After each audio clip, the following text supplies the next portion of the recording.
Bible പ്രവചനങ്ങളുടെ ഒരു സമാഹാരമാണ്. അനുഗ്രഹീതങ്ങളായ അനേക പ്രവചനങ്ങൾ ഈ വേദ സമാഹാരത്തിൽ ആലേഖനം ചെയ്തിട്ടുണ്ട് പരിശുദ്ധാത്മാവ്. ഈ വചനം പഠിക്കുമ്പോൾ ഇതിൽ അനേക ചരിത്ര സത്യങ്ങൾ നമുക്ക് കണ്ടെത്തുവാനായി കഴിയും. ചരിത്രവുമായി വളരെ ബന്ധപ്പെടുന്ന ഒന്നാണ് വിശുദ്ധ വേദം എന്ന് നമുക്ക് തിരിച്ചറിയുവാനായിട്ട് കഴിയും. ഞാൻ പറയട്ടെ, ബൈബിൾ ഒരു മിത്തല്ല, മറിച്ച് ഒരു ചരിത്ര പുസ്തകം കൂടെയാണ്. മനസ്സിലായവർ ദൈവത്തെ സ്തുതിക്കാം. Price the Lord. ഹല്ലേലൂയ. ചരിത്രത്തിന്റെ നടുവിൽ നടുനായകത്വം വഹിക്കുന്ന ചരിത്ര സത്യങ്ങൾ ഉറങ്ങുന്ന ഒരു പുസ്തകമാണ് വിശുദ്ധ ബൈബിൾ. മാത്രമല്ല, ഇതിൽ അനേക ശാസ്ത്രീയ സത്യങ്ങൾ ആലേഖനം ചെയ്തിട്ടുണ്ട്. പലപ്പോഴും ബൈബിളും സയൻസുമായി പൊരുത്തപ്പെടുന്നില്ല എന്ന് പലപ്പോഴും നാസ്തികർ പറയാറുണ്ട്. ഞാൻ പറയട്ടെ, വിശുദ്ധ വേദത്തിൽ അനേക ശാസ്ത്രീയ സത്യങ്ങൾ ആലേഖനം ചെയ്തിട്ടുണ്ട്. ഒരിക്കൽ നിരക്ഷര കുക്ഷിയായ മീൻപിടുത്തക്കാരനായ പത്രോസ് അപ്പോസ്തലൻ പത്രോസിന്റെ ലേഖനത്തിൽ വിളിച്ചു പറഞ്ഞു, മൂലപദാർത്ഥങ്ങൾ കത്തിയെരിയും. Praise the Lord. സയൻസ് അത് കണ്ടുപിടിച്ചത് എത്ര വർഷങ്ങൾ കഴിഞ്ഞതിന് ശേഷമാണ്. Praise the Lord. നിങ്ങൾക്കറിയാം, ISROയുടെ ചെയർമാനായ ബഹുമാന്യനായ സോമരാജ്, അദ്ദേഹം പറഞ്ഞു, സൂര്യൻ ഇരുണ്ടുപോകും. Price the Lord. ഈ അടുത്തിടെയാണ് ശാസ്ത്രം അതിനെക്കുറിച്ചുള്ള ചർച്ചകളൊക്കെ ആരംഭിച്ചത്. എന്നാൽ എത്രയോ വർഷം മുമ്പ് വിശുദ്ധ വേദത്തിൽ, സുവിശേഷത്തിൽ ദൈവവചനം ഇങ്ങനെ രേഖപ്പെടുത്തി. ദൈവത്തിന്റെ ദാസന്മാർ ഇങ്ങനെ വെളിപ്പെടുത്തി, സൂര്യൻ ഇരുണ്ടുപോകും, ചന്ദ്രൻ പ്രകാശം തരികയില്ല.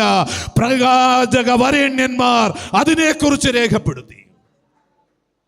അപ്പോൾ ഇതിൻ്റെ അനേക ശാസ്ത്രീയ സത്യങ്ങൾ ആലേഖനം ചെയ്തിട്ടുണ്ട്. Price the Lord. ലോകമാദരിക്കുന്ന കവികൾ അവർ പറഞ്ഞിട്ടുണ്ട്, ഉന്നതമായ അർത്ഥവത്തായ അനേക കവിതാ സമാഹാരങ്ങൾ ഇതിൽ രേഖപ്പെടുത്തിയിട്ടുണ്ട്.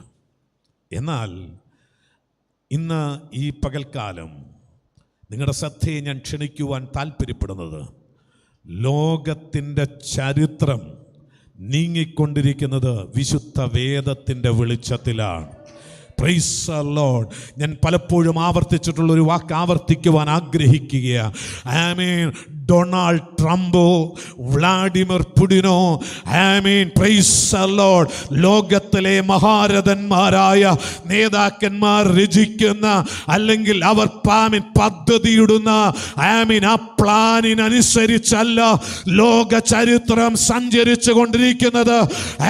വിശുദ്ധ വേദ അതിൽ രേഖപ്പെടുത്തിയിരിക്കുന്ന തിരക്കഥയ്ക്ക് അനുസരണമായിട്ടാണ്. Praise the Lord. എത്രയോ പ്രവചന സമാഹാരങ്ങൾ ഈ വചനത്തിൽ നമുക്ക് കണ്ടെത്തുവാൻ കഴിയും. അതിലേറ്റവും പ്രാധാന്യമുള്ളൊരു പ്രവചനത്തിലേക്ക് ഒറ്റ നിമിഷം നിങ്ങളുടെ ശ്രദ്ധയെ കൊണ്ടുവന്ന് ഞാൻ എൻ്റെ വാക്കുകൾക്ക് വിരാമിടുവാൻ ആഗ്രഹിക്കും. വേദപുസ്തകത്തിലെ ഏറ്റവും പ്രധാനപ്പെട്ട പ്രവചനമായി കണക്കാക്കുന്ന ഒന്നാണ് യെശയ്യാ പ്രവാചകന്റെ പുസ്തകം 44-ാം അധ്യായം 28-ാം വാക്യത്തിലും 45-ാം അധ്യായം 1-13 വാക്യങ്ങളിൽ രേഖപ്പെടുത്തിയിരിക്കുന്ന അവിടെ ഒരു മനുഷ്യനെ കുറിച്ച് പറഞ്ഞിരിക്കുകയാണ്. അത് മറ്റാരുമല്ല, യെരൂശലേമിന്റെ പുനഃസ്ഥാപനത്തിനായി ദൈവം ഉപയോഗിച്ച സൈറസ് അഥവാ കോരസ് എന്ന് പറയുന്ന രാജാവിനെ കുറിച്ചാണ്. നിങ്ങൾക്കറിയാം, പേർഷ്യൻ സാമ്രാജ്യത്തിലെ ഒന്നാമത്തെ രാജാവായിരുന്നു കോരസ് അഥവാ സൈറസ് എന്ന പേരിൽ അറിയപ്പെടുന്ന ഈ മനുഷ്യൻ. Price the Lord.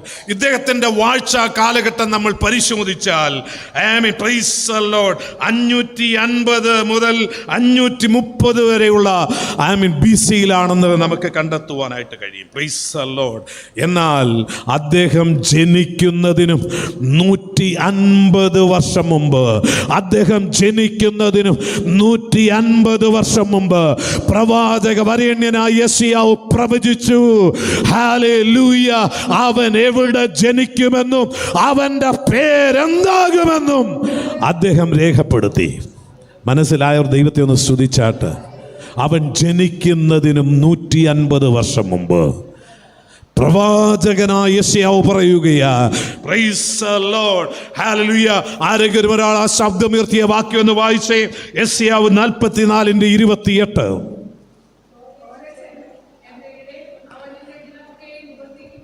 ആ കോരശന്റെ ഇടയൻ, അവൻ എൻ്റെ ഹിതമൊക്കെയും നിവർത്തിക്കുകയും. Praise the Lord. യെരൂശലേമിന്റെ പുനഃസ്ഥാപനത്തിനായി ദൈവം ഉപയോഗിക്കുന്ന പേർഷ്യൻ ചക്രവർത്തിയായ കോരസിനെ കുറിച്ച് അവൻ ജനിക്കുന്നതിനും 150 വർഷം മുമ്പ് പ്രവാചകൻ പ്രവചിച്ചിരിക്കുകയാ. ഇന്ന് പകൽക്കാലം എന്നെ കേൾക്കുന്ന ദൈവത്തിന്റെ പൈതലേ, നിന്റെ ജീവിതത്തിന്റെ ഇന്നലകൾ, ഇന്നുകൾ, നാളുകളെല്ലാം അവന്റെ കയ്യിൽ ഭദ്രമാണ്.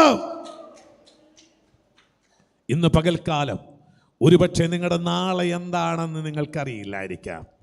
എന്നാൽ നിങ്ങളുടെ നാളുകളെ അറിയാവുന്നവൻ്റെ അടുക്കലാണ് നിങ്ങൾ വന്നിരിക്കുന്നത്. ഇന്നുകളെ അറിയാവുന്നവൻ്റെ അടുക്കലാണ് വന്നിരിക്കുന്നത്. Price the Lord. മനസ്സിലായവർ ദൈവത്തെ സ്തുതിച്ചാട്ട്. ആമേൻ. ദൈവത്തിൻ്റെ പദ്ധതിക്ക് വിപരീതമായി നിന്റെ ജീവിതത്തിൽ ആർക്കും ഒന്നും ചെയ്യാൻ കഴിയില്ല. മനസ്സിലായവർ ദൈവത്തെ സ്തുതിക്കാം. അവൻ പേർഷ്യൻ സാമ്രാജ്യത്തിൽ ജനിച്ചു, അവിടെ വളർന്നു. ആ സാമ്രാജ്യത്തിൻ്റെ അധിപതിയായി അവൻ മാറി. ആ പ്രവചനത്തിന് വള്ളിയോ പുള്ളിയോ വ്യത്യാസമില്ലാത്ത നിലയിൽ ദൈവത്തിൻ്റെ പ്രവചനം നിറവേറി. ഇന്ന് പകൽക്കാലം ദൈവത്തിൻ്റെ പൈതലേ, ദൈവാത്മാവിൽ നിന്നോട് ഞാൻ പ്രവചിക്കട്ടെ. നിന്നെക്കുറിച്ചുള്ള ദൈവ പദ്ധതിക്ക് മാറ്റം വരുത്തുവാൻ ലോകത്തിലെ ഒരു ശക്തിക്കും കഴിയില്ല. നിന്നെ സഹായിക്കാൻ ദൈവം ഒരു വ്യക്തിയെ എഴുന്നേൽപ്പിക്കുമെന്ന് പറഞ്ഞാൽ, നിന്റെ വിടുതലിനായി, നിന്റെ സഹായത്തിനായി ഒരു വ്യക്തിയെ ദൈവം എഴുന്നേൽപ്പിക്കുമെന്ന് പറഞ്ഞാൽ ദൈവം അങ്ങനെ തന്നെ ചെയ്യുന്ന ദൈവമാണ്. അവൻ ഊവെന്ന് പറഞ്ഞാൽ ഊവെന്നും, അവൻ ആമീൻ എന്ന് പറഞ്ഞാൽ അങ്ങനെ തന്നെയും. വിശ്വസിക്കുന്നവർ കരമടിച്ചു ദൈവത്തെ സ്തുതിക്കാം. വിശ്വസിക്കുന്നവർ കരമടിച്ചു ദൈവത്തെ സ്തുതിക്കാം. എല്ലാവരും ആമീൻ വിശ്വാസത്തോടെ ദൈവത്തെ സ്തുതിക്കാം. Price the Lord. ദൈവം പറയുന്നു, എനിക്ക് നിന്നെക്കുറിച്ചൊരു പദ്ധതിയുണ്ട്.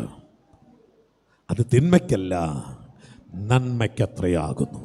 നീ പ്രത്യാശിക്കുന്ന ശുഭാവി വരുവാൻ അവിടുന്ന് നിന്നെക്കുറിച്ച് നിരൂപിക്കുന്ന നിരൂപണങ്ങൾ തിന്മയ്ക്കല്ല, നന്മയ്ക്കത്രേ ആകുന്നു. Praise the Lord. ആമീൻ. അവൻ നിന്നോട് പറഞ്ഞിട്ടുള്ള ഒരു കാര്യവും ആമീൻ വൃഥാവാകുകയില്ല. മനസ്സിലായവർ ദൈവത്തെ സ്തുതിച്ചാട്ട്. മനസ്സിലായവർ ദൈവത്തെ സ്തുതിച്ചാട്ട്.